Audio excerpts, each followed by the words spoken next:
You ask Tiger to solve. This deals with linear equations with one unknown. The final result is f equals 6. Let's solve it step by step. Group all constants on the right side of the equation. Subtract 6 from both sides.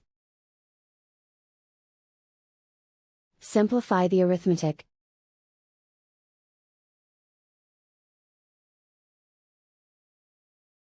Isolate the f. Multiply both sides by 2. Group like terms. Multiply the coefficients. Simplify the fraction.